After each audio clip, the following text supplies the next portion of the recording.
O que é blockchain? Como surgiu? Por que é tão importante? E será que blockchain é muito mais importante que o próprio Bitcoin? Nesse vídeo a gente vai te contar o que ninguém nunca te contou sobre essa tecnologia que estava ali adormecida até Satoshi resolver usar ela no Bitcoin. Hoje, milhares de projetos usam blockchain. Muitos são revolucionários e outros nem tanto. Mas é essa estrutura de registros que permite a descentralização das informações e que vai continuar mudando a nossa vida nos próximos anos. Antes de seguir adiante, se inscreve aqui no canal para acompanhar aí os próximos conteúdos sobre Bitcoin, blockchain e tudo que vem por aí nesse universo cripto.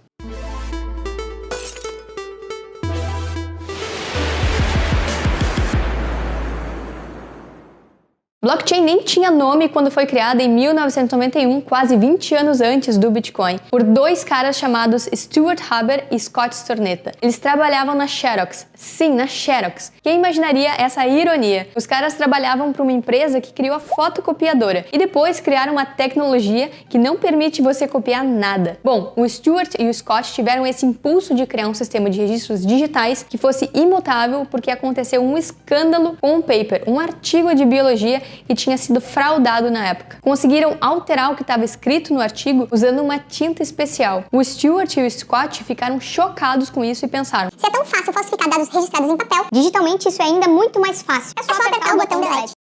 Para resolver isso, eles imaginaram blocos de informação atrelados uns aos outros de forma imutável, onde nada pode ser editado ou excluído. E a gente já vai explicar como que o blockchain consegue ser imutável. Em 1992, eles incluíram criptografia nesse mecanismo de registros e até 2008 essa invenção não tinha nome e nenhum caso de uso real. Nem no white paper do Satoshi, do Bitcoin, aparece a palavra blockchain, como a gente fala hoje. Ele se refere a blocos de informação, blocks, e dados em cadeia, chain, usando funções de hash. De tanto que a palavra block e a palavra chain apareceram no white paper, foi natural unir essas duas palavras e chamar esse sistema de blockchain. Mas então, como o blockchain funciona? A tradução literal de blockchain significa corrente de blocos. São blocos de informações atrelados uns aos outros. É como um tecido digital. Você não consegue puxar o bloco do meio da cadeia sem afetar os blocos seguintes. Assim como quando você puxa o fio de uma roupa, de um tecido, você altera toda a costura que vem na sequência. Blockchain é como uma costura digital. E se for alterado, todo mundo vai perceber que tem uma maçaroca, que tem algo errado ali com aquele ponto da cadeia. E depois de registrado em blockchain, as informações ficam registradas na história dessa cadeia de eventos, dessa cadeia de blocos. E é por isso que blockchain também serve como uma linha do tempo, onde os fatos não podem ser modificados. Por isso é uma rede imutável e irreversível. Para modificar o blockchain do Bitcoin, por exemplo, a única chance que se tem é naqueles primeiros momentos em que os blocos recém foram criados e é possível tentar reverter esses blocos de informação. Mas isso precisaria de um poder computacional absurdo para invadir pelo menos 51% da rede e uma janela de tempo muito pequena, em torno de 10 a 30 minutos. Isso custaria também bilhões de dólares e ainda com a chance de não conseguir fazer um ataque efetivo. No máximo, reverter talvez uma transação da mempool e não o bloco inteiro. Por isso que depois de 6 blocos criados, ou em média 1 hora, se diz que as informações se tornam imutáveis, porque a cada bloco criado, maior a dificuldade e o custo para reverter informações. E nesse sentido, a blockchain do Bitcoin é a mais longa e a que exige maior poder computacional para ser invadida e para reverter blocos. Por isso, ela é considerada a blockchain mais segura até hoje. Essas infos são inseridas na rede por computadores super potentes chamados de mineradores. Eles fazem cálculos matemáticos para resolver tipo um quebra-cabeça criptográfico. Quando eles encontram a resposta certa, a rede valida a resposta, registra o bloco na blockchain e os mineradores recebem Bitcoin como recompensa por terem prestado aí poder computacional para rodar a rede. Esse mecanismo se chama prova de trabalho ou Proof of Work na rede Bitcoin e destrava as novas moedas do protocolo conforme os blocos de informação são criados. E funciona como um jogo mesmo, onde o computador que resolveu o problema criptográfico primeiro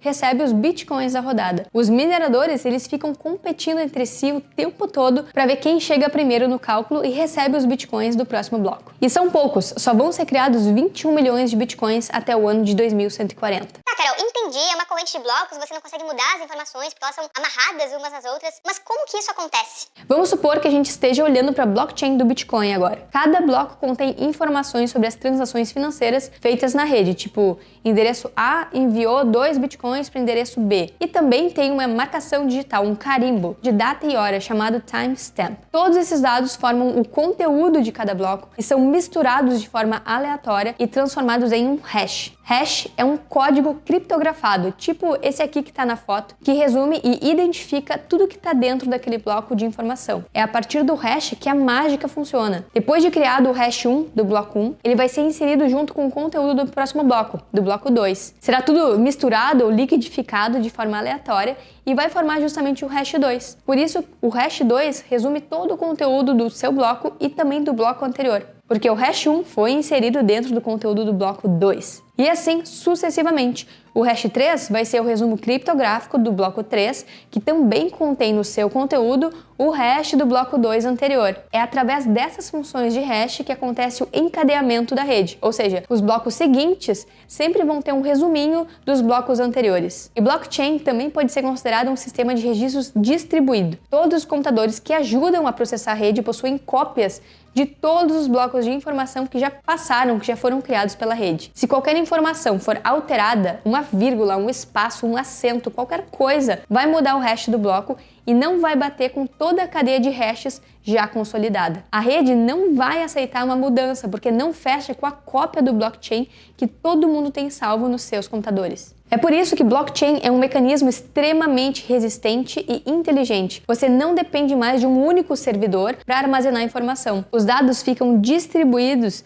de forma descentralizada, com milhares de cópias. Para destruir uma blockchain, você precisaria destruir todas as cópias que existem. Por exemplo, se cair um asteroide na Terra e uma cópia estiver disponível, a rede vai sobreviver a partir dessa única cópia. Esse sistema garante também que nenhum dado seja perdido. Todos podem verificar a veracidade dos registros. Tudo é feito em tempo real, de forma sincronizada e também de forma transparente. Além disso, qualquer pessoa pode auditar a rede, o que aumenta também a segurança, a eficiência, a confiança nos registros e elimina a necessidade de terceiros ou intermediários como uma única fonte de informação e confiança. O grande trunfo do blockchain é esse: eliminar a necessidade de intermediários. E uma rede que descentraliza a confiança só poderia ter o seu primeiro caso de uso como dinheiro. O sistema financeiro é onde a gente mais depende de intermediários, tanto para criar moedas e as políticas monetárias com os bancos centrais, quanto para transmitir a moeda para a população, os bancos comerciais. Só que, como bem disse Satoshi, a nossa história está repleta de violações dessa confiança, seja pelos bancos centrais manipulando as políticas monetárias e inflacionando as próprias moedas, seja via bancos comerciais criando mecanismos que dificultam o acesso das pessoas ao seu próprio dinheiro. Você já tentou sacar valores altos da sua conta bancária? Precisou passar pelo gerente, né? Isso mostra o quanto a gente não é livre para movimentar o próprio dinheiro. Precisa sempre pedir permissão e ficar dependente desses intermediários liberarem ou não. Ah, Carol, mas a gente não precisa do Bitcoin para ter essa tecnologia. É só colocar blockchain nos bancos. Bora colocar blockchain em tudo.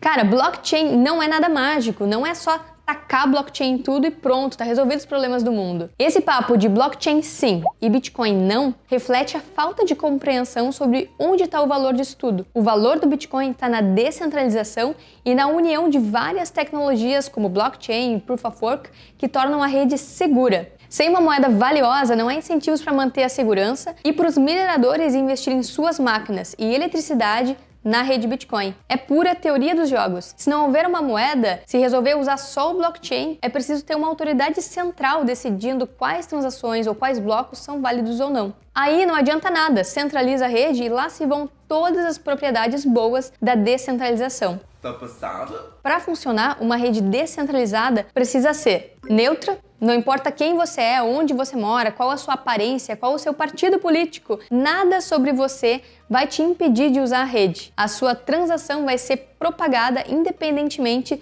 de qualquer característica sua, o que não acontece no sistema financeiro tradicional. Se você não fornecer seu endereço ou um CPF válido, você não consegue ter uma conta bancária, por exemplo. Você acaba sendo excluído do sistema. Precisa ser também sem fronteiras, assim como a internet. Não é de nenhum país, mas está em todos os lugares, especialmente porque o dinheiro se tornou informação. Bitcoin não é de nenhum país, mas ao mesmo tempo é de todos os países. Então não pode ser considerado uma moeda estrangeira, mas também não tem um órgão emissor específico. Isso muda toda a geopolítica local e está deixando os bancos centrais numa saia justa, porque Bitcoin pode separar o dinheiro do Estado. Assim como no passado houve a separação da religião do Estado. Precisa ser aberto, qualquer pessoa pode acessar. É só baixar um aplicativo e se conectar na rede. Não tem como impedir que as pessoas acessem o protocolo Bitcoin. Precisa ser também resistente à censura. Significa que não tem como parar a rede, porque dinheiro também é linguagem, um sistema de comunicação de comunicar valor. E liberdade de expressão é um direito humano. Muitos governos não concordam com isso, mas os governos também nunca concordaram com muitas das coisas ao longo da história